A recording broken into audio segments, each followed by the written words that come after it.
Ladies and gentlemen, guys and gals, part 2 Right. of the Mike Suave podcast. So, I'm going to go ahead. I'm going to own up to it. I fucked up. I left chargers at home. I left my mind at home. I was all over the place. It was very last second of me to reach out to you, and I apologize for not showing up prepared. No, you're fine, man. You're absolutely fine. But I appreciate that we get to do this again. Right. And I think we're gonna do multiple ones. Most definitely. Yeah, Definitely. I think that this is a really good podcast. A lot of the information that we missed last time was very good very good podcast material.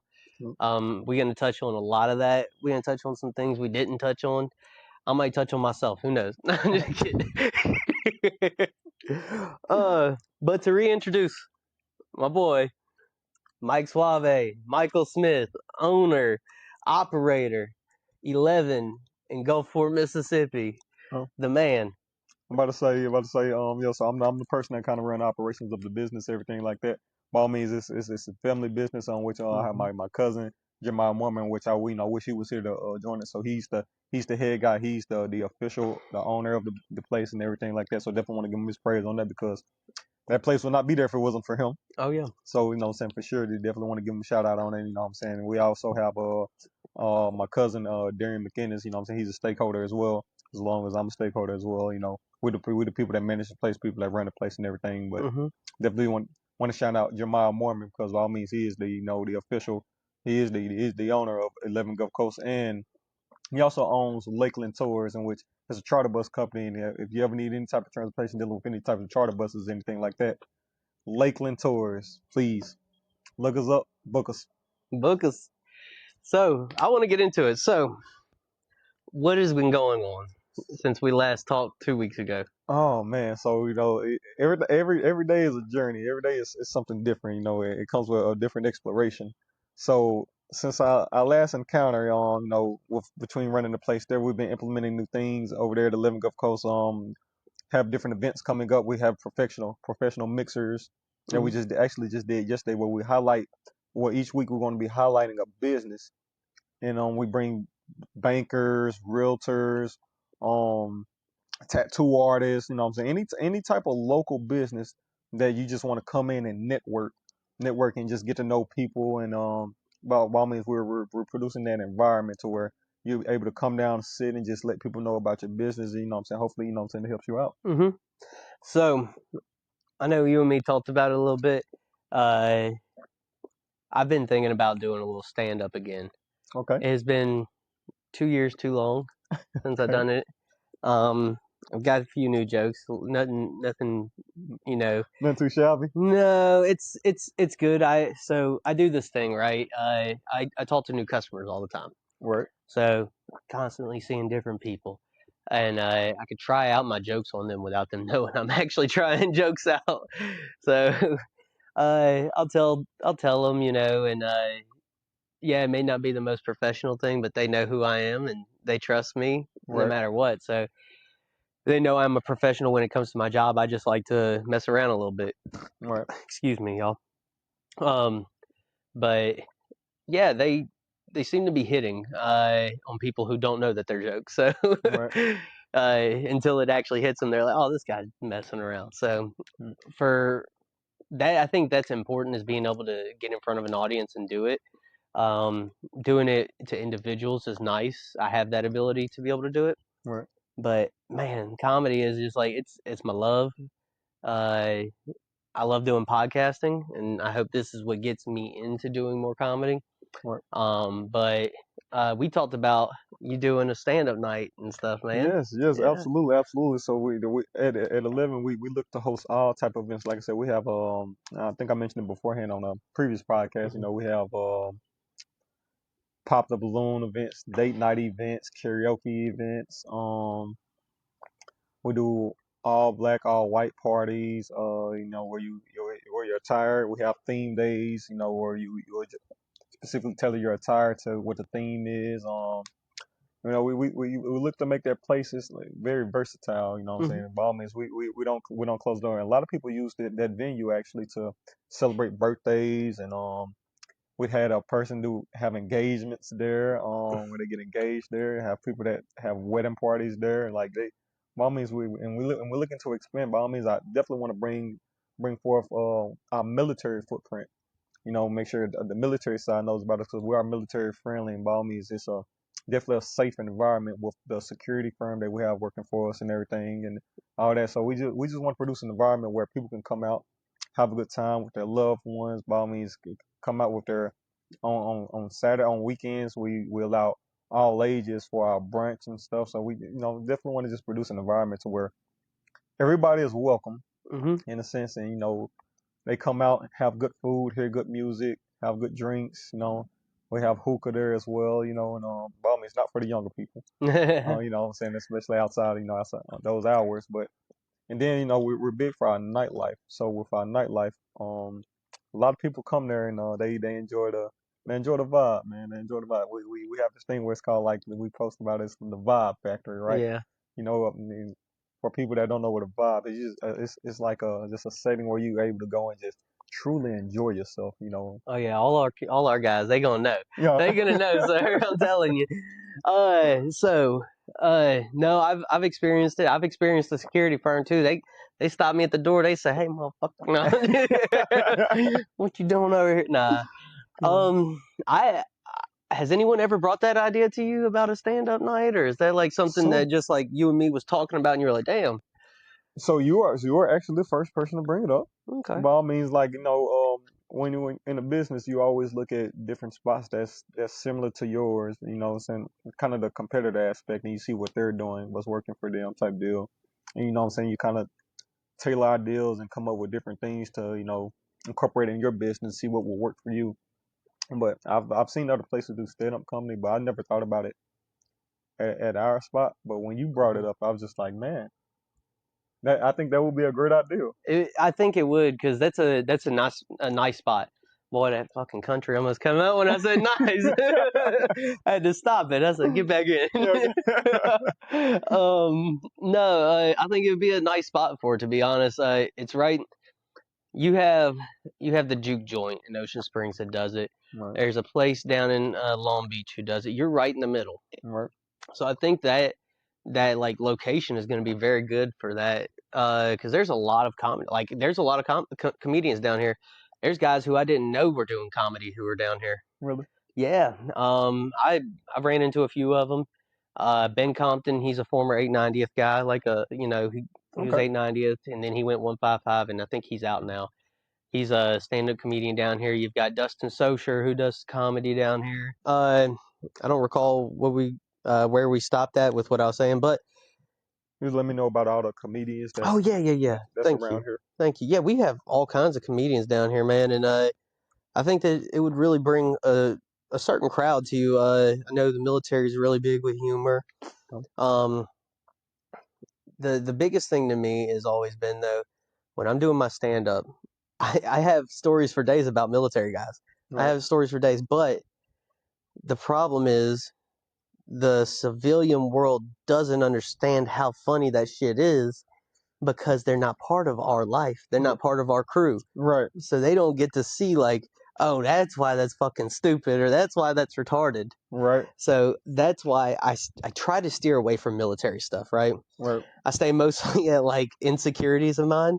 So that's I'm a very self what's the word I'm looking for? I pretty much insult myself Okay, and like my insecurities. I insult like things that's happened in my life right. and make it funny, Gotcha. Yeah, right? So, and it's a different type of comedy. Some people can appreciate it. Others they're gonna be like, "What's wrong with this fucking guy?" I literally had some NCOs who came to my last show and like interrupted me like, "Is this even comedy?" I'm like, "This is my fucking trauma. You fuck off." yeah, yeah. This is my outlet right here. This Yeah, is this. like mind your fucking business. I mean, and I think if you're able to look at what's going on in your life and bring out the humor in it, especially even after bad situations, or even look at your imperfections and able to make a laugh about it. So I actually believe a day without a smile is a day wasted, right? Mm-hmm. So if you're able to point out all the negative aspects about your life or about yourself, and be able to, for one, recognize it, and then for two, you're able to laugh about it. Like I mean, I think that that mindset alone, like you are in a good place. Mm-hmm. You're definitely in a good place. I agree. I mean, I don't know. You know how you feel like you have a purpose, right? Right. And we talked about this, but it wasn't part of the recorded. I feel like my purpose is to entertain in Right. some way, and the only way that I could find to do it is like through an outlet of like comedic source. Right.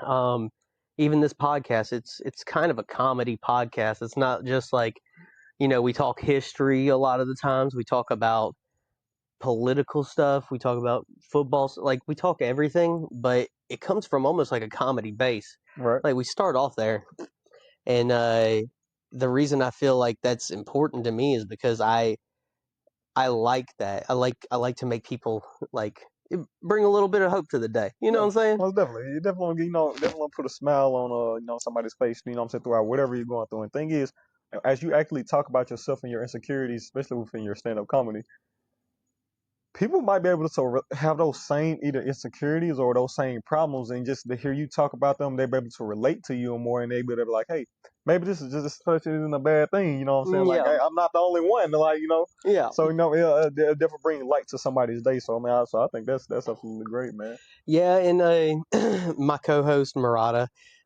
shout out Morty. I know he's at school right now. He just got up to MSU. Okay, okay. So yeah, he's I hope you do great, buddy. I love you.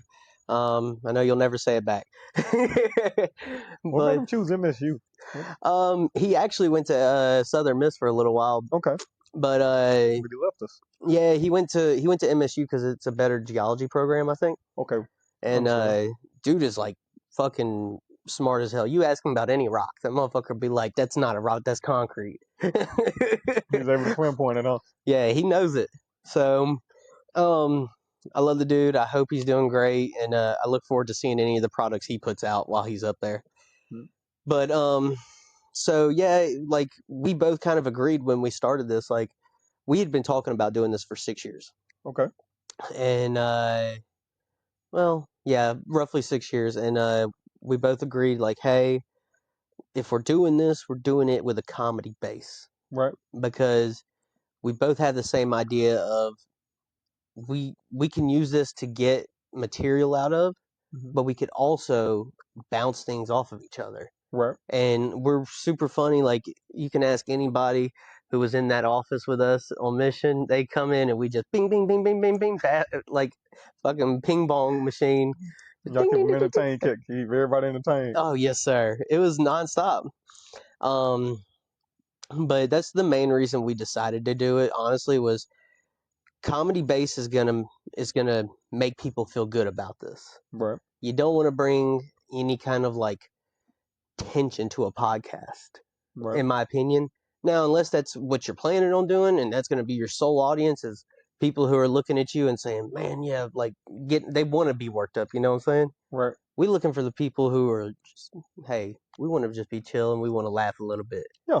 Yeah, for sure. So that's our base in comedy. Like I think the scene is really starting to pop off down here, and I'm looking forward to it. Yeah. So I've actually heard about a few comedy shows that's supposed to be coming up. I couldn't just necessarily tell you them directly off my head, but somebody actually mentioned to me sometime last week about going to one of them. Which, by all means, I went to one that was actually in Hattiesburg a few months ago. Desi Banks, Desi Banks had came down and he hosted a comedy show in Hmm. Hattiesburg, and by all means, it was the turnout was great, and then the environment, and then just being in there and like everybody's enjoying themselves and having a good time. Like by all means, comedy shows are definitely something that needs to happen a lot more. So we have two good ones right now that I know that are coming up, and don't get me wrong, casino shows, you have a lot of really good comedians coming in on those. Right. But the issue is that that's not a personal like venue like crowd type deal. Hmm. The two that I'm really excited about is Mark Normand. Okay. I don't know if you're familiar with him. I'm not. He's a white guy. He's from Louisiana. Dude is hilarious. He's very super dry. Okay. But he's bringing Ari Shafir with him, who's another comedian. They're going to Hattiesburg to the Sanger. Okay. And then you got Louis J. Gomez, who's coming down here. He's going to be actually performing somewhere in Long Beach. Okay. So these are very personal venues, and comedy's a very personal thing, right? Right. Don't get me wrong. Like I said, big venues, sellouts, great. I love it. Right. I went and seen Bert Kreischer in fucking New Orleans. I know you know who Bert Kreischer is, right? I actually do not. No, the machine. I'm gonna have to look up Yeah, all these people. he's a good comedian. I like his work. Is he my favorite? No, Right. but they call him the Machine, right?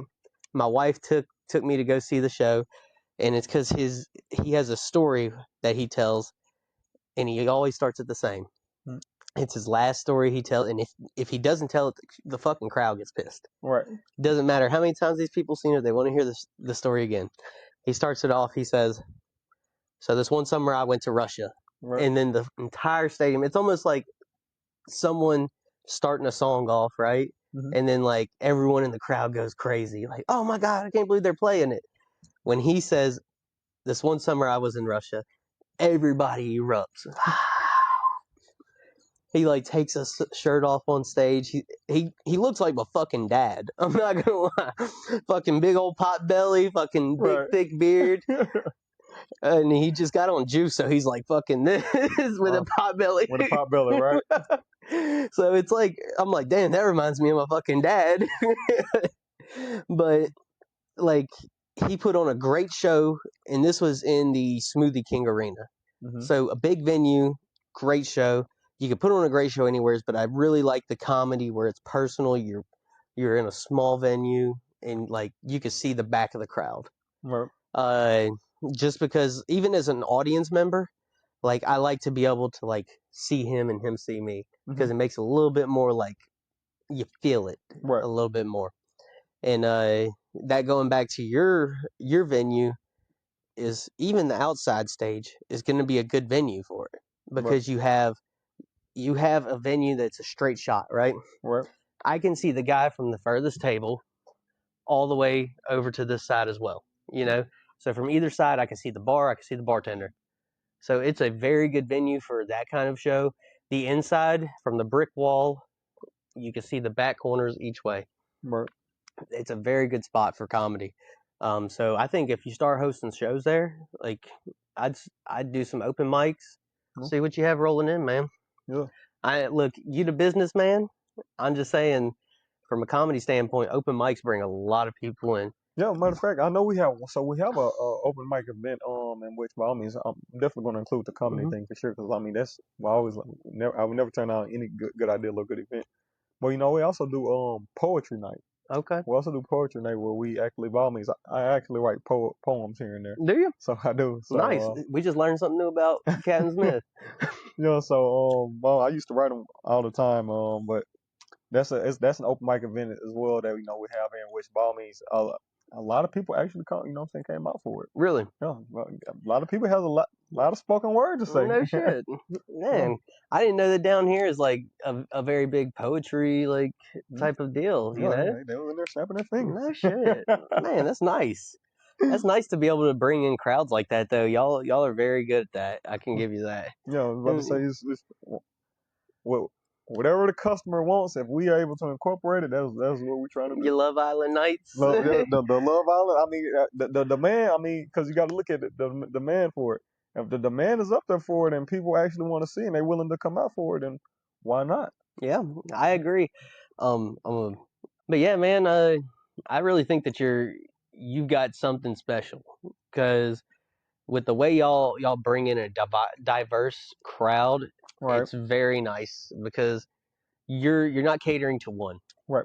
you're catering to all, So absolutely, and absolutely. I like that. Like that kind of diversity of crowds, like you don't see that very often. Right. So like I went in, and was it your cousin who I met that day, Yeah, Jeremiah? Jeremiah. Yep, that's my Yeah, cousin. dude, very nice guy Yeah, yeah. from the jump. I was like, because I'm the kind of person, once I start talking to you, I can get a vibe off of you, Right. and I'll open up to you. And I may have came off a little standoffish. I kind of felt like an asshole after, but it wasn't because of him. That's just who I am. And Right. then I opened up to him, and Right. then like we're sitting here, we're shaking hands. I dabbed him up, and like he's cool as shit. Yeah. So like you've got a very good staff, and your family is very incorporated in that business, and it shows. Yeah. By all means, like if we count the time and the effort that we put into the place and building it, I mean, years. I mean, it was years in the making, and then actually getting a good staff and make sure they're properly trained up, make sure they know all the systems. I mean, just everything it takes to run a business, and looking at the political side of things, all dealing with the state on this, and just putting all those where we get the supply from all of everything into just Yeah, it's a lot, man. it's a lot. It's a lot, but when you have a vision, and you want it to come true, I mean, you're gonna have to actually put your time and effort into it, Hmm. as well as what I'm saying, other resources. Yes, So I mean, it's a work in the making. It's constantly growing, and we're just excited to see it grow more and more and more. and I hope that y'all take the fuck off. To be honest, Mm. I so I'm very, I don't know. Let's change gears a little bit, Okay, but we're still going to keep it kind of. I want to talk about like the podcast a little bit and yeah, like please. get some like kind of knowledge off of you. What you think about this? Okay, So, you being in the business in a business industry, mm. you you, you may have started off slow, right? Right, So I was listening recently to somebody, and they said, "Hey, like I started off with barely anybody listening to me, right? right, We've got a steady flow of followers and listeners. I think, I mean, we're at 15 on each platform right now that we're on. okay, So I know it doesn't seem like a lot, but for something that only has 10 episodes now, this is 10. yeah, I think that that's not bad. Um, but they said what you really want to have, like when you're first starting, you want people to just listen because yeah, you got the product, you got the goods, right? right, But that could be the worst thing that happens to you. And I was like, okay. And I started listening a little deeper. He says, because what if you mess up and you do these things that are rookie mistakes and all? And I started thinking about my rookie mistakes, leaving the fucking Chargers. We had an episode where we filmed and I filmed it as the producer, not as the fucking host of it. oh, So it was just a complete blank screen. That's the hidden episode 2.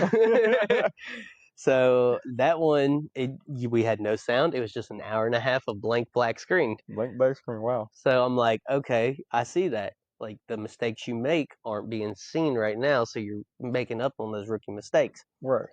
And he said, but trust me, it will pay dividends at the end if you just keep going. Def and definitely got to keep going. I mean, so a lot of people have these. I mean, you look at all the people and their success stories, right? Everybody has been successful in the business world, on the acting side, on just anything that they're doing. Now, what they're not telling you is all their failures. Mm-hmm. And what I'm saying, and everybody now, which everybody should know this: failure is the mother to all success. You're gonna try something. Everything that you try, you're not gonna be successful at. But just because you're not successful at it, don't mean you just give up and just stop trying. No, I mean you learn through trial and error. Mm-hmm. I mean that's I mean it's like riding a bike. Like when you first get on Exactly. it, you're gonna fall off. You're gonna scrape your knee. You're gonna do this and that. I mean, it's very rare that somebody gets on a bike and just constantly goes and has no hiccups whatsoever. And the thing is, you want to encounter those hiccups because the thing is, if you can, it's good. It's good if you're able to, what I'm saying, jump into any type of business or that you're on and things to go good. But what happens when something goes bad? You would not know what to do. Like I box, I fight. Mm-hmm. So by all means, everybody wants to get in the ring and punch on and beat somebody up, right? Yep. But how can you take a hit? How can you once you take that hit? How you gonna know? How you gonna react? Are you gonna panic? Are you gonna this? You never know unless you get in there, You you do the get damn hit, thing, you yeah. get hit. So I mean, it's like I look at it like that, and throughout life is gonna come with all types of punches, all types of obstacles that's gonna be in your way to If you have a goal, I remember I heard this quote by Mario Novak. It said, "Mind is everything. Every thought you create finds a way to manifest itself into the world." So if you have a goal and you don't accomplish it, it's because that you didn't believe in it enough. Mm, So anything that what I'm saying, you looking to do, any aspiration that you're looking to have, like your podcast, for instance, by all means, the, you're taking the steps because we're here now. yes, You know what I'm sir. saying? You're taking steps to do it. By all means, everything's it's a stepping stone. It's all a stepping stone, and what you want to do is, like, when you first start off, it's going to be slow, just like in the business world. Yes, sir. But from that point on, as you implement different things, different marketing strategies, different letting people know about it, have different supporters come, your friends, your family, what I'm saying, etc. And you let them know, hey, this is what I'm trying to do. This is what I'm passionate about. This is what I'm passionate about doing. This is my time and focus is into this, and you just keep going. That's it. I one of my so I have two younger brothers, right? Right, And the oldest of three. So I'm looked at, even though they don't want to fucking ever admit it, I am looked at for guidance. right, One of my favorite things I ever told them, because one of them, he's failed at a lot of things, mm-hmm. and I know his time is coming Mm-hmm. where he wins. I said to him, I have failed more times than I have ever won, Yeah, but I have won after I have failed. right, Man, like, and I never looked at it like that from my point of view until I was looking at it, trying to tell him, hey, don't get down by the failure, man. yeah. You're going to fail. You're going to. It's never 100%. Like, you will fail at some point. Yeah, It's a matter of how you take it. And one of my favorite things I've heard recently, and everybody knows, Nebraska Cornhusker for life right here. right. Matt Rule is our head coach, and he says to Dylan Raiola when he's recruiting him, he's a 5-star, committed to Ohio State, decommitted. Talks were coming. He was coming to us, committed to Georgia. Mm-hmm. He was talking to Dylan, said, look, you can stay here at Georgia. You can throw the ball 3 or 4 times when they fucking need you to win a game. Mm-hmm. And you can win that game. You can be drafted to a shit city and a shit town, and then they're going to need you to pick them up, and you're not going to be able to know what to do because you've never actually done something where you had to rebuild it and failed. Right. He said, come fail with me at Nebraska. Yeah. And by the time you go to the NFL, you will be a treasure, or something similar to that effect. Right. But essentially, he said, how are you going to know how to do this at a professional level if you've never done it at this level, where you just went somewhere where you could just throw and make it easy breezy? Yeah. Go against the grain, essentially, is what he's saying. Take the harder task. Exactly. Take the harder test. By all means, and I truly believe, like, yes, that's really what you have to do. Take the harder test. I mean, that's speaking on the military side. Take the harder job. Mm-hmm. Take the harder job. In which with me being a captain, with any of my subordinates or anybody that I'm over, they know if anything that I would ask them to do, I would do myself. Mm. Then not only when I'm asking them to do it, but I'm also going to get out there and I'm still going to assist them with it. So, because that helps you grow your influence. And when you're able to grow your influence amongst your peers, amongst your subordinates, and then even your higher ups, when they see, what I'm saying, it's like, okay, hey, listen, that's somebody I want in my corner. That's somebody I want around me. That's somebody I look to support, and what I'm saying, in multiple things that they do, and that will go, along outside of the military. And not only would you do it, you have done it. Yeah, yeah. Yep. And so the thing that you mentioned, and this kind of, I don't remember what it was, but it struck something in my mind when you were talking about the podcast. Mm-hmm. Um, when I got into this, right, Right. it literally was just a whim. I said, hey, let's just fucking do it. Yeah. Right. You got to take the first step. Right. I took the first step, and I asked myself, I said, how much do I want to put into this? Mm-hmm. And I said, well, I want this to be successful, right? Right.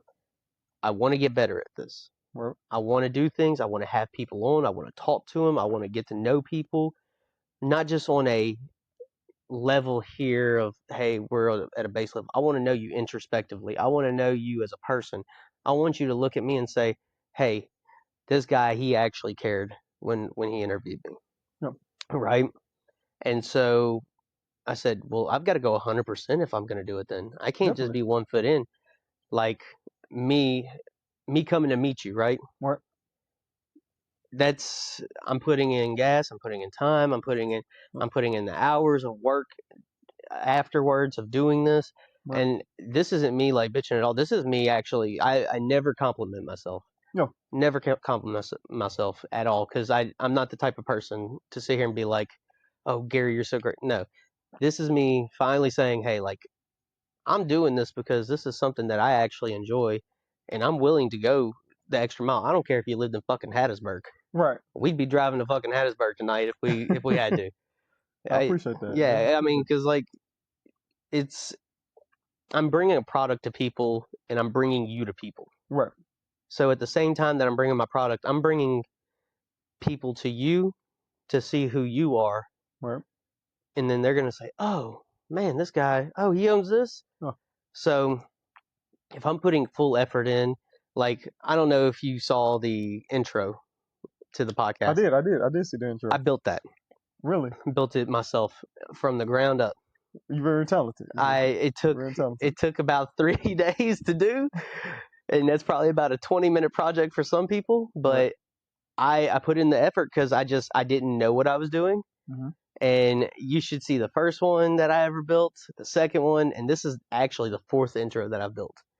So like, you know, It's good. It's good. I Like, appreciate that. man, it's good. A lot of people they're like, man, that's actually hilarious. It is. Like, it is. Like, by all means, like, look, and you with what you're doing, and it gives a lot of people and the people that you bring on, it gives them exposure.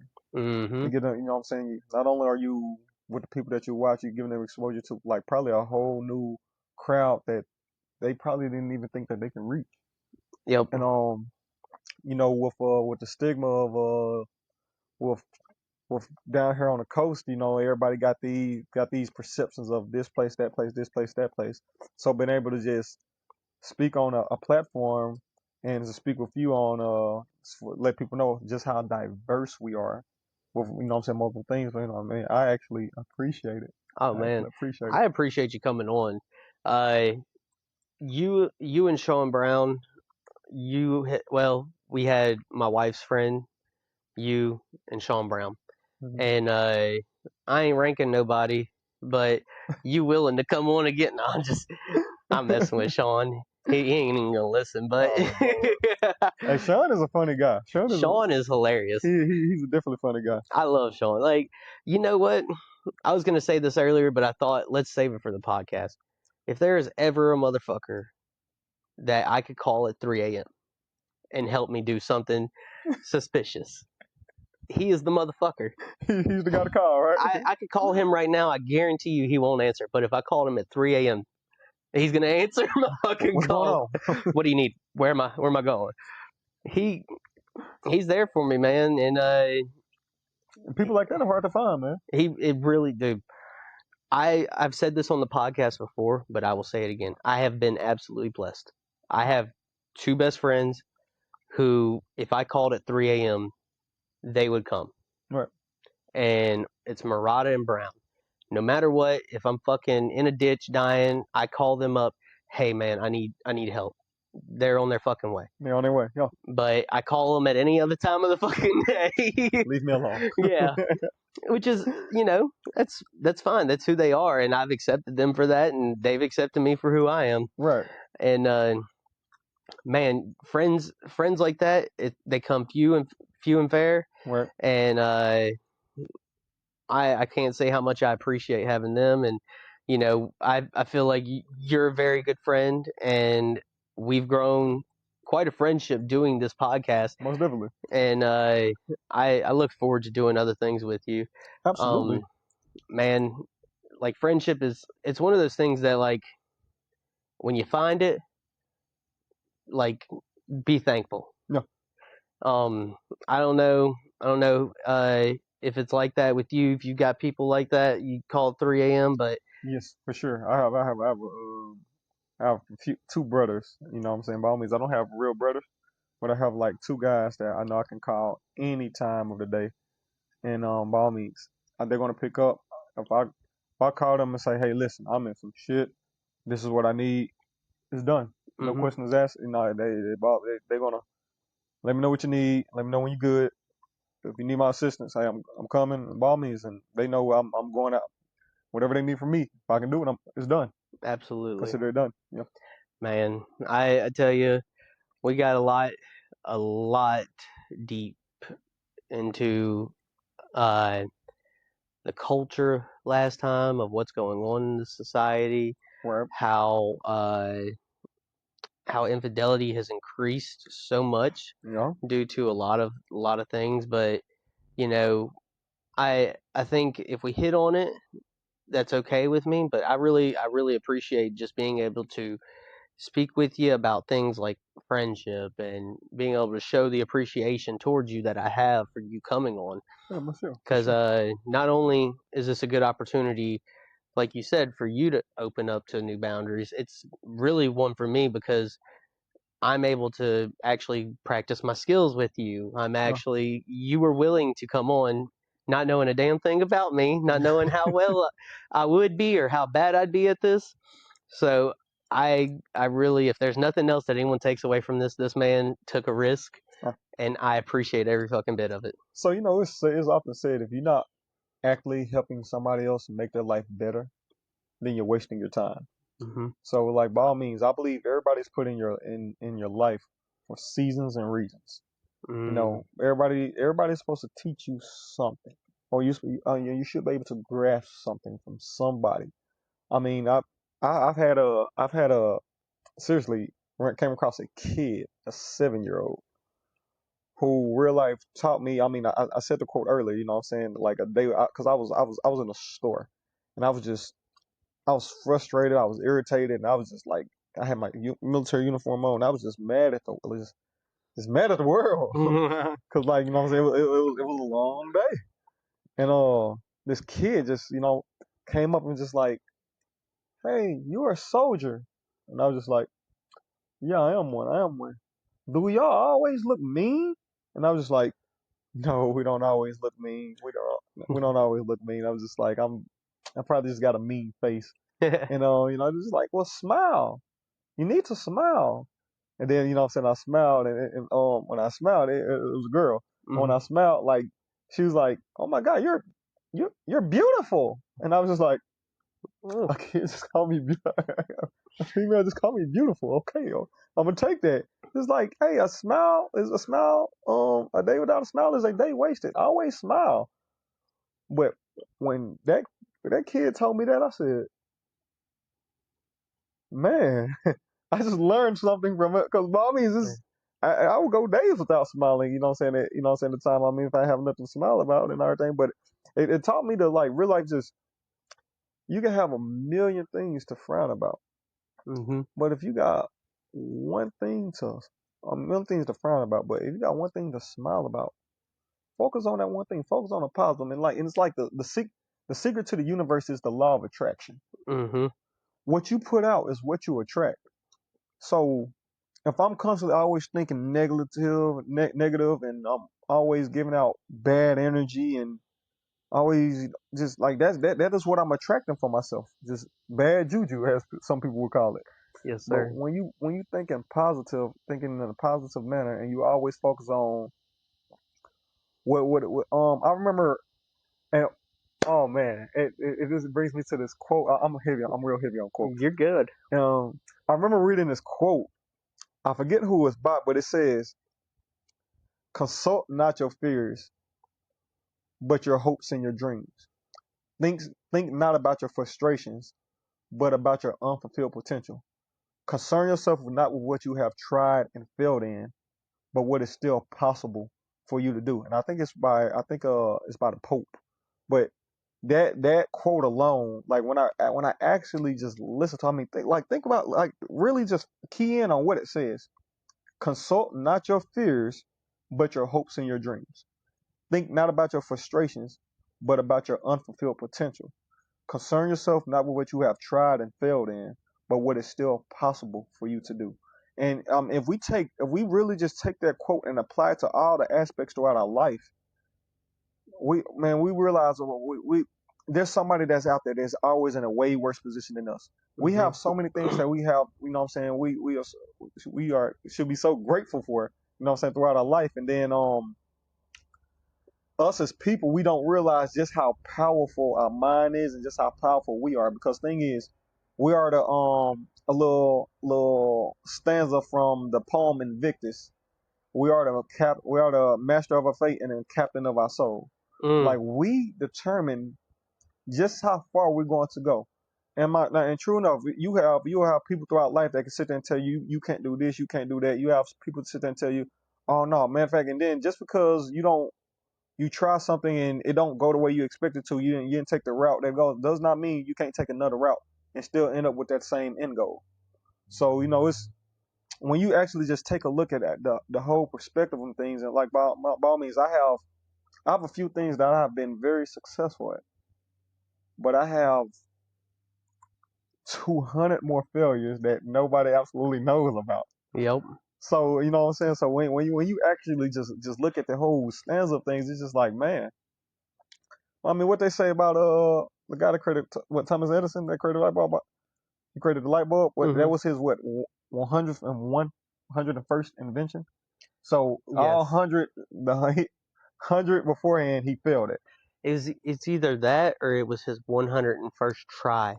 Okay, It's one of the two. it's something. Yeah, I it's can't something like recall, that. but it's it's one of those things like you've got to fail. Yeah, If you're not trying, you're not succeeding. yep, absolutely. And the thing is, if you're shooting for something and you're spot on with it, or you're constantly succeeding at it, then you're not shooting. Your goal isn't high enough. By all means, you can be so much further. By all means, like what it says, shoot for the moon, because even if you miss, you'll fall amongst the stars. Oh, So yeah, that's a good one. I remember. Yeah. yeah, so like, man, it's like you did. I listen to a lot of motivational speeches. I listen to a lot of philosophers, and it's like you won't have a problem with yourself if you aim high and miss, but you will have a problem with yourself if you aim low and hit, because you're gonna always that curiosity, or is always gonna be in the back of your head, like, dang, I did this, but could I have went further? Could I have tried more? Could I have, like, had a bigger goal? And then, you know what I'm saying, maybe I would accomplish that. Like, so it's, by all means, if you're actually trying things and you're constantly succeeding, keep trying harder. Mm-hmm. Keep re, keep making your goals bigger. Give yourself heftier goals. Yeah, sure. Um, you're gonna appreciate this a little bit. My boxing knowledge is few to none. Mm, Um, I do appreciate current boxers such as Terrence Crawford. My okay. boy is from Nebraska, Yeah. so I gotta rep. I gotta rep him. Well, I mean, blood. But Yeah. one of my favorite stories is it Buster Douglas? But yep, Buster Buster Douglas. Douglas. He's the one that beat Tyson, Yeah. correct? Hmm. Uh, his mom died the day before, I believe. Yeah. Yeah. He fought Tyson, Yeah. and he told his mom he was gonna win. Yeah. And you think about that, right? Yeah. He set himself such a high goal. The undefeated heavyweight champion, like the baddest motherfucker on the planet Earth, Yeah. Mike Tyson. He told his mom, "I'm gonna win this for you." What a winner for you. Yeah. Like, if you're not setting yourself up with goals like that, I understand there's goals you have to set yourself to get to where you gotta go. Right. I understand those. But if you're consistently hitting those and you're consistently setting those goals, why not shoot for that star? Why not say I'm going to beat Mike Tyson? Yeah. And that's my favorite story. Um, I think I kind of explained it to everybody, but just to repeat on it. So Buster Douglas, um, he's getting ready to face Mike Tyson. Everybody has Buster Douglas losing this Yep. 100-1. Yeah. And nobody in the world is betting on Buster Douglas, essentially. Nobody. And the day before the fight, his mother dies, and he had told his mom, he says, "I'm gonna win this for you." Yeah. And he goes out there, and I don't recall what round or if it might have went the distance. So the fight, by all means, in the beginning of the fight, I mean, he was getting hammered. Mike Tyson was, I mean, he was great. I mean, he was eating him alive. Mm-hmm.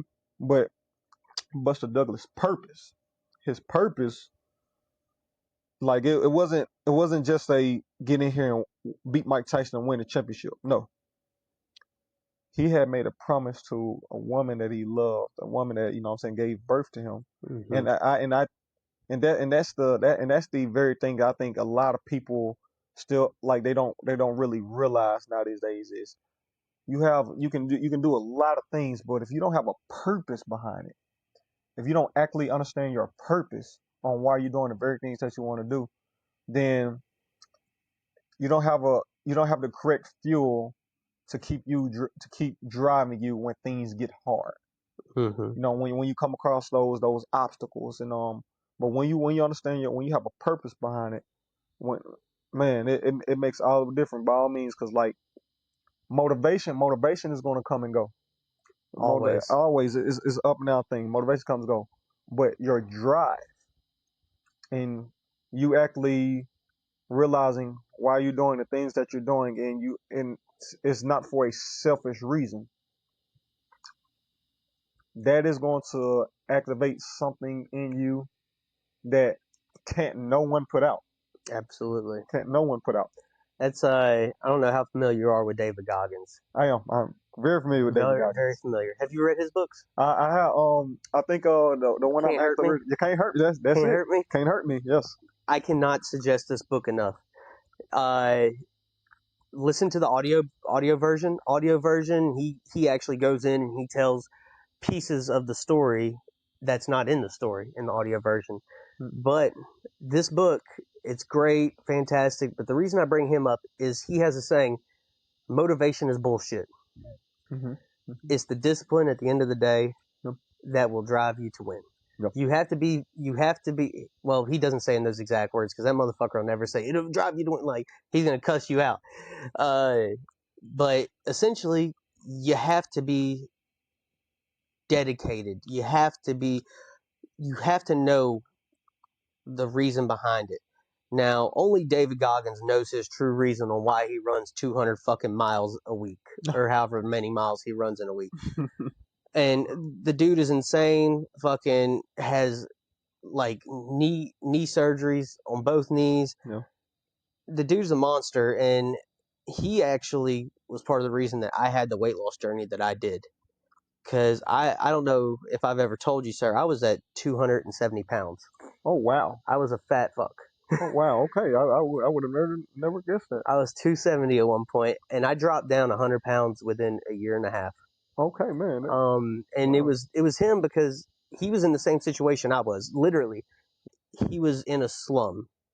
I was in a slum mentally, Well, and he literally just one day he said fuck it. He quit. He went home and he ran a quarter mile and went home crying because he couldn't make it no further. yeah. But you know what he did the next day? Got back there ran He again. ran a quarter mile again. Yep. The next day he ran another quarter mile, and then the next day he ran half a mile. Yep. And he kept working at it. You have to do the work. Yes. And I'm not very big on a lot of motivational shit, but when it comes to that kind of stuff, to me it's not motivation. No. It's exposing you to the reality of the fact that there is a discipline that needs to be put in with things in No. order for you to be successful. Absolutely. Agreed. And I think that there's too many people out here looking for somebody to save them Yes. when you should be looking to save yourself. Yeah. A lot of people want the handouts. Mm. A lot of people want the handouts and don't want to do the work. A lot of people want the cheat codes and not actually having to. They want the answers to the test and not actually have to go do the research and find it themselves. Yes. And by all means, and I know that because by all means, I was like that at one point. Mm-hmm. But but once you get to gaining the experience and getting put to the test on multiple things, you're gonna wish you did the work. Mm-hmm. You're going, you know what I'm saying, you're going to wish you got those experiences, because then from there, because when it's just you, and, and that's all you got is you, Yep. you're going to wish, you know what I'm saying, you properly prepared yourself to handle whatever it is that is knocking at your door. I'm very big on protecting yourself. I grew up doing mixed martial arts. I haven't trained in quite some time, but knowing knowing things, you have to not only know it, you have to practice it. So like, even though I say, hey, I trained this at one point, if I'm not training it consistently, right, I'm losing that part of me. Right. So who is going to be there for you if you're not there for yourself is a lot of my thing. Yeah. Um, and it doesn't just come down to like the personal aspect of this is me against the world. No, it's who's going to protect my house if I lose all my money. Who's going to protect my family if I lose my job? Who's going to like it's consistently you sit here and you have to find reasons behind things. You have to do these things. You have to actually put in the work Yeah.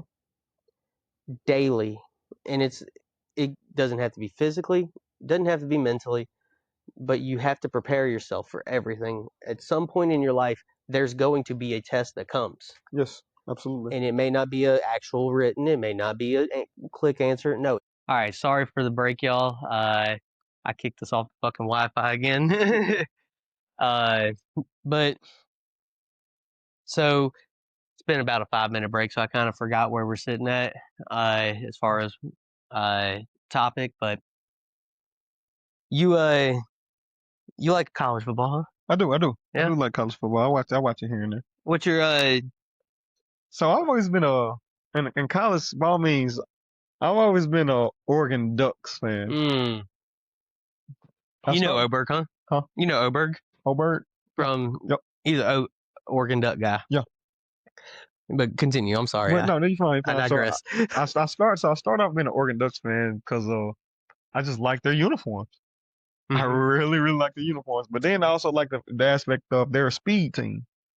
Mm-hmm. They're known for the speed. They you know their fat the Anthony Thomas, the you know what I'm saying, they all come from, Oregon, and this is like, hey.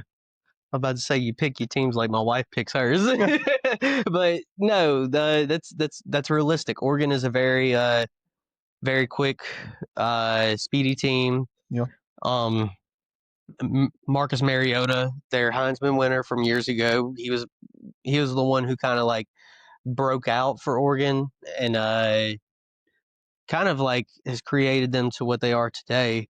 Then you have Bo Nix, I believe yes, Bo Nix. Uh, I don't know if you know this or not. I'm very, very big into football. Right. I You can ask me a million things about any job I have. Work for the military, work for this. I probably will know a quarter to half of what you're asking me. Right. Start asking me statistics about football, And and I'm in that shit like white on rice. you know 'em. I do. You know it. So I'm very big into fantasy football. Okay.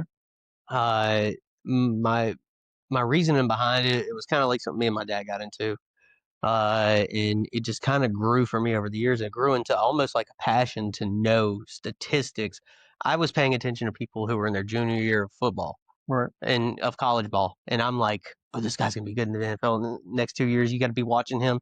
Bijan Robinson, whenever he was coming out of college, I'm like, dude, draft, draft, draft, draft, draft. I don't care if they say he's starting, or I don't care if he's second place, not second place, second string. You need a draft Bijan Robinson. Sure enough, paid dividends for my ass. Mm-hmm. Won a championship that season. Um, but I'm very good at it. As far as football, like I have a very big passion for it. I wasn't very good in school, but I know a lot about it because I actually enjoy the sport. Now, with boxing, is that something that is similar to that kind of passion that I have for football? Yes. Yes. You didn't see So that transition, did you? yeah, I did it. I did it. So with just little mosquitoes, I'm knocking out the way. But so yeah, with boxing, man. I kind of just grew up fighting all my life. Mm-hmm. Come from very rural area, and you kind of just within the neighborhood I grew up in, I'm saying a little small neighborhood called Turnkey, I'm saying real kind of like the projects almost. You kind of just kind of learn to hold your own. Mm-hmm. What I'm saying, while you're there, you by all means you're gonna grow up kind of tough. You got to. Yeah, got to, and so from that point on, I fought a lot out there, and so and then as I got older and stuff, by all means, was a hothead. I was a little troublemaker, and I was always fighting. I was always fighting. So I said, man, I need to just as I got older, once I came into my grown man stance, I was just like, hey, I'm pretty good at this. You know what I'm saying? I'm actively engaged in all these sports and like this, and by all means, fighting quite a bit. Might as well turn it into a sport. Mm-hmm. So I got into boxing, and when I got into boxing, by all means, I liked it. Mm-hmm. I liked it, and I liked it actually keeps me in shape for the military. And from that point on, I like that. I like the skill set that it teaches you, so you're able to actually defend yourself. And I like the competition aspect. You know what I'm saying? Because the moment you step into the ring, it's like you have an understanding that you're either about to hurt that person or that person is about to hurt you. Yes. So from that point, you have to impose your will on your opponent. And I look at that in every competition that I'm in. Like even when I'm competing in the military for a PT test, Mm-hmm. like I got it in my head, like my opponent, which is all the other soldiers, they don't know my heart, and I'm not about to let them beat me Okay. in anything. So that's what I go into it with, and there's also it's pretty therapeutic. By all means, you're able to get a lot of your frustrations, a lot of your anger out. Mm-hmm. You get punch on things. Yes, sir. So I kind of have the same love that you have for that for mixed martial arts. So I grew up, like I said, two brothers. I failed to ask previously. You have siblings? I have three sisters. Three sisters. Okay. I'm the only guy. I grew up two brothers. Okay. My mom had help. So let me tell you, you put three boys in mixed martial arts at the same fucking time. They're fighting all the time. Brother, let me tell you, we had more holes in that house than a white boy who had problems at home. We would fucking put holes, and by holes, I'm not talking about us punching them. I'm putting heads through that son of a bitch. Through the walls. Through the walls. But we got into it because I was having issues at school. Right. Not with me fighting, it was with me having others picking on me. Right. I wasn't always as confident. I was like kind of what's the word I'm looking for? Not shy, because shy is not the right word. I just was very to myself. Right. People take advantage of that, especially at that age. And my dad just happened to be running the smoothie shop, and he's a very, very big into weightlifting and bodybuilding. I know it don't look like I got any of the genetics, but No, you're good. but I act like it. But he put us into it, and I grew to love the sport because, like you said, you're in there with someone else. Yeah. You have an understanding at this point. It's me or it's fucking you, baby. Yeah. And it ain't gonna be my ass today. Yeah, it's not. And it may be my ass, but I ain't gonna let it happen that easy. That is, yeah. And it's always a learning experience. I mean, because thing is, you can train outside the ring, right? You're learning all these different things. You're doing all these different things. These, pad work, net work, defensive drills, everything like that. But the true classroom is in the ring. Yes. So, and that's the thing too. In the ring, like, I think that's what really made me like grow into the sport and learn it even more is because like I said, we fighting at home too. We ain't just doing this at the gym. Right. We trying to break arms when we're at the house. So we're consistently training, not knowing we're training. We're just like, let's fuck around a little bit. But like, man, and the craziest part about this is, right, we would fight each other like we hated each other. but let a motherfucker fuck with us. Yeah. And I love my brothers to pieces. I just don't think that they're the guys I could call at 3 a.m. to come help me. Uh, but if they ever needed me, I was always there. Yeah, still am to this day.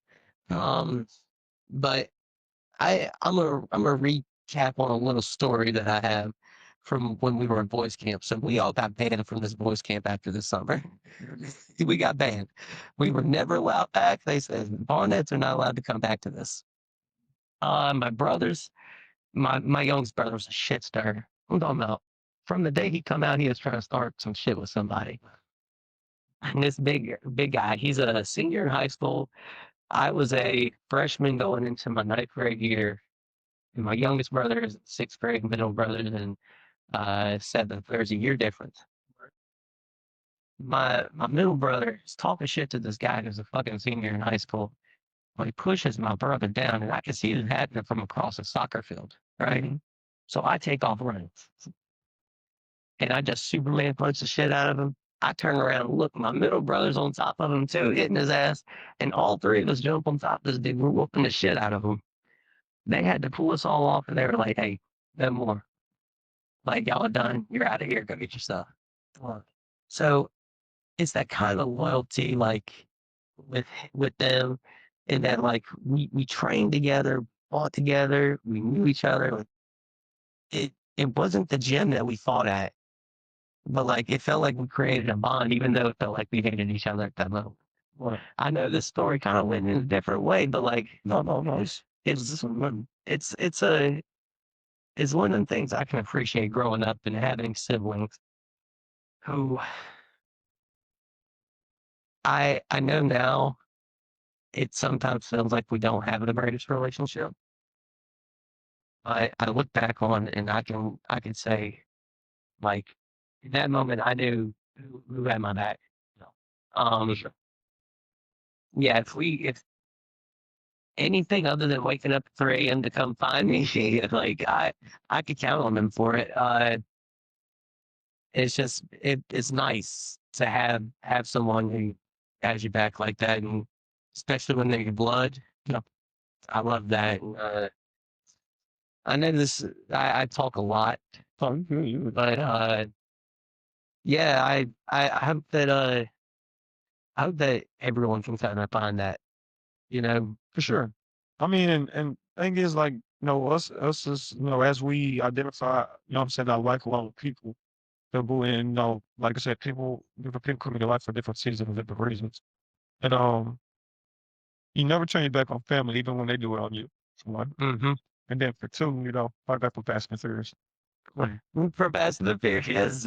But, Oh shit. but from that point, like, when you have those people that come into your life and they got the utmost respect for you, and they got the purest intent for you, and they just want to support you and see you succeed as well as, what I'm saying, y'all are able to teach each other something to where y'all can take y'all learning experiences and learn from them so the other person don't have to encounter the very trials and tribulations that you have.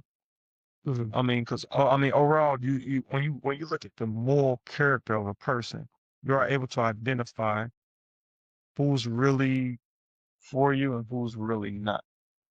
Absolutely. So I want to get one more thing out of you, and I'll get you out of here. I know you got to go to work. Go ahead. Let's pause. Hello? Hello? I think I'm another bartender tonight. Check. So Ariel, still been doing the bar schedule. Let's see what she have. So, yeah, Nona's supposed to come in at 8.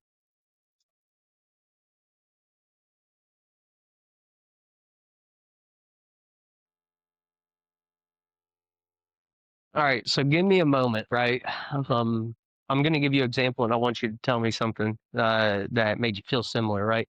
Okay. So my first moment going up on stage or in front of a crowd, right? Mm-hmm. And I'm not knowing what's going to happen. I go up, and the first thing I say is, "You don't laugh at my jokes, I'm going to kill myself," right? Just joking. Yeah. the entire bar busts out laughing. Right. At that moment, I know I'm gonna kill. Right. I go in, I do my little 2 minutes, and then I walk off. Absolutely destroyed. My first time ever going on stage, I killed.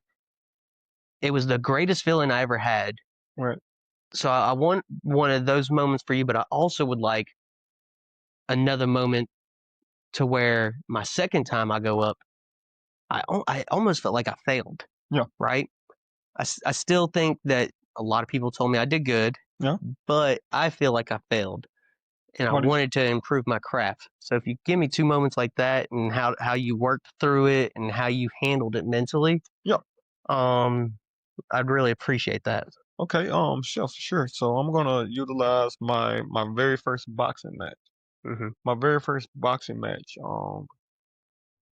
I lost, and it was by saying by decision.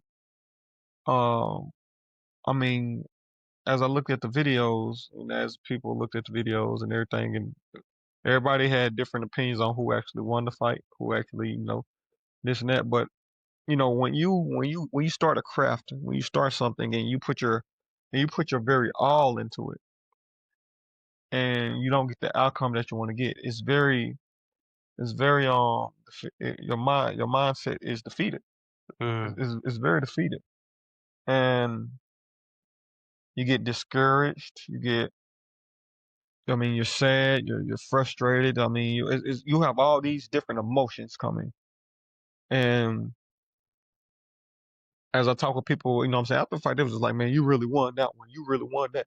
Oh man, is this and that? No, I mean, I don't see it that way. I mean, if they said I lost, I lost. Okay.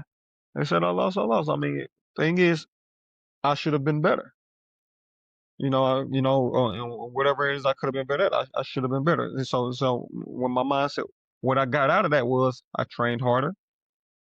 And I said the next fight I go into, I'm gonna make sure it's not it's not close. I'm gonna make sure they know I won. Mhm. So uh, I mean, and that by all means, I'm also used to the military aspect of when I first went to air assault school. When I first went to air assault school, I didn't go through and what I'm saying, get my badge the very first go around. I had to go to air assault school twice. Mm. That was by all means I ended up getting put out the first time because of some disciplinary issues, but at the end of the day, it's still a failure Mhm. because see, I didn't get my badge. How'd you recover from it mentally, and what brought you to want to go back a second time? So mentally, I was just like, I had to recognize my mistakes. Mhm. I had to identify them and actually just say, I fucked up. Yeah. You know, so from that point, by all means, did I want to go back? Absolutely not. Mhm. And then after once you get sent home, you have like 30 days to come back. What I'm saying, to come back and everything like that. But I didn't have that. I didn't have that time because I had to go to advance camp. So I missed my whole window opportunity of coming back and picking up where I left off. So when I went back the second time, I had to start all the way over again. And by all means, it definitely sucked. Definitely was like, man, I've already been through this one time, but my mindset on it was, I done already been through this one time. So it's gonna be that much more easier. And this time, don't make the same mistakes you made that got you kicked out the first time, which was fighting somebody. Mhm. And so when I went back the second time, it was a piece of cake. It was a breeze. It was just like, okay, I'm focused on what I need to do to get my badge. So let me go ahead and get my badge and let's get the hell up out of here. So that was my whole mindset the second time going around. Like I said, my mindset when I got sent home was, man, I was hurt. I was defeated. I was just like, man, because even I still felt like what I'm saying, it wasn't my fault, but in the end, it still was my fault because I ended up fighting somebody. Mhm. 'Cause you let it happen. Yeah, yeah. Instead of being a bigger person and walking away. Mhm. So, and then with the defeat, with the my first boxing match, it was just like, okay, I realized, okay, I lost this one. I'm gonna take this L, and I'm gonna let it fuel me. I'm gonna let it make me train harder, make me train smarter. By all means, and I still think about that L to this day because it's just like I let somebody else beat me. And I really hope I'm able to run into the guy that beat me again, because I want him to fight me now.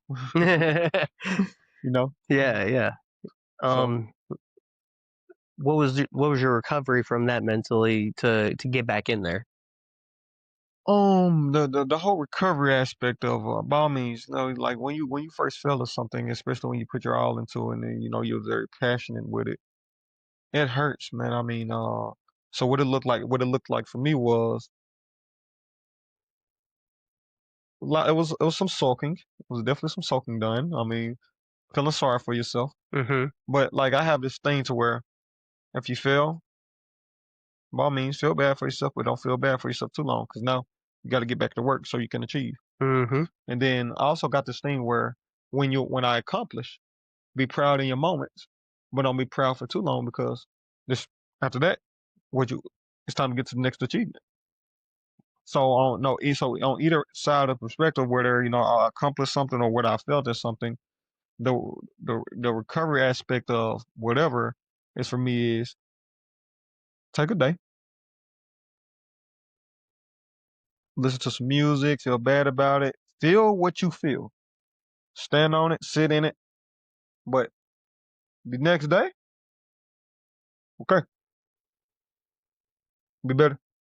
You already had that moment, so now it's time to get back to work.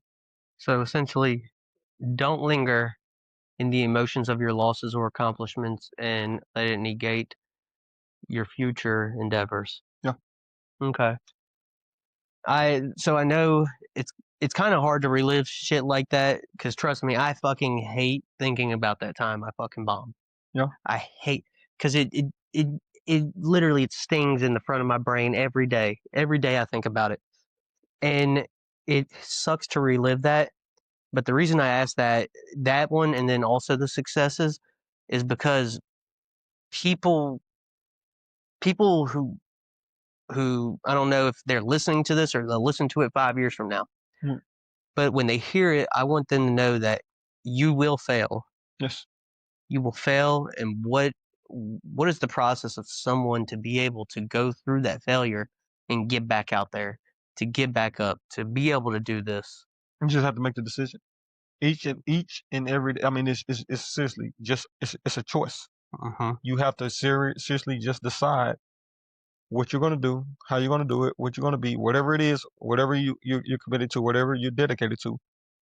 And if you fail at it, you have to make just it's really just make the decision to not to give up and keep going. Mm-hmm. And it's gonna come with a lot of emotional trauma at times. It's gonna come with some things come with physical pain. Some comes with mental pain. You got to work on your mental agility. I mean, by all means, it comes with it. But you, at the end of the day, it's on you. It's always going to be on you. Mm-hmm. By all means, you say your prayers to the higher power. You ask him to give you strength, because thing is, the higher power, he's giving you everything that you need to accomplish whatever it is you need to accomplish. So from that point, it's on you. Indeed. So, give me some of your highs. I know we asked and we talked about the lows. Give me a high. How you absolutely just what it felt like to win in that moment, and how you knew you could improve in that moment in the future. I'm gonna say I'm gonna use when I went to Bolick, logistics. Ordnance Bolick. Mm-hmm. Excuse me. For the APFT, had a class about 200 to 300 kids, 200 300 soldiers. I meant, and we was all competing on APFT. Um, the person who has the highest APFT gets the Iron Soldier Award, Mm-hmm. and I was like, that's gonna be me. Like when the moment I got there.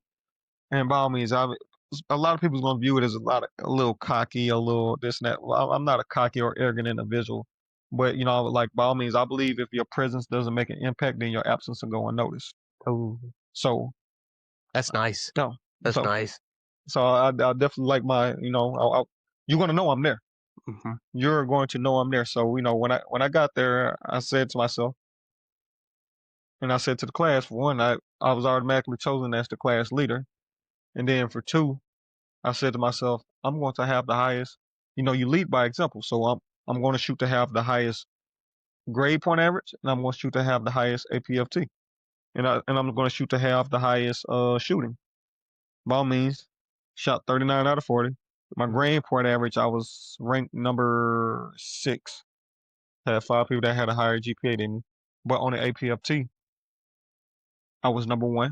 And on leadership skills, where we was evaluated on our leadership skills, I was number 1.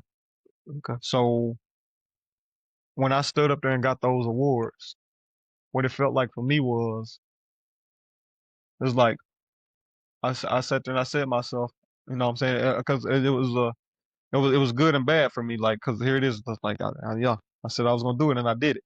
But then I also had a little failure with that because I shot to be number 1 at everything and I wasn't number 1 at everything. But I was number 1 at a few things that I really put my all into, and what in which I feel like I wasn't number 1 when it came to the GPA stuff, the grade point average, because there are some times where I chose to go party instead of study. So I get that, but I look at the time and effort I put into the gym. I worked out. I realized there were days I really worked out 3 times a day. Right? While I would do PT in the morning, where we had to go to PT in the morning. From PT in the morning, once in the middle of class, on lunch, I'll go work out. And then after we get out of class and everything like that, I'll go work out in the evening. And it's because I was so dedicated in, what I'm saying, to being number 1 on this and that, because I knew I was coming back home to Mississippi. And I was at Fort Lee, Virginia at the time. And people, they had the stands of Mississippians and just like, they real athletic. They live this. So, I'm looking at it like, put on for the self. Yeah, you got to. Yeah. So but how it felt was, man, like, it felt amazing. It felt like, what I'm saying, I was able to like shake. I felt tall. I was in a simple sentence I can put it. There was giants that were there. Mm-hmm. You know what I'm saying? Not physical, but their presence. Yeah. No. So no. So. Well, they were actual giants. They were actual giants. Yeah. But in that moment, I stood the tallest. Oh, yes. In that moment, I stood the tallest. So that's how it felt for me in that high. Man. So, man, I think we have done a really solid podcast tonight. Almost got it, man. I felt that fly off. We've had a solid pod. I enjoy our conversations. They're always very productive. Not just in putting out a good product, but get that voice ready. Got him. They're very productive as far as not just putting out a product, getting audiences, faces to names. They're very productive in my mindset as well. Yep. I look at it myself introspectively every time we talk. I think of things for a week or two. Well, this makes 2 weeks since our last recording. We had drill last week, so we didn't get to record. But I know we talked about doing it. Right. Which that's okay, and because it gave me more time to think about more things I wanted to talk about with you. So I appreciate it. I appreciate you coming on, and if I get you as a regular, man, like I'm cool with it. I'm looking forward to the next one already. Man, look, let's set it up. Admin nerds. That's gonna be a sound clip. Hi guys.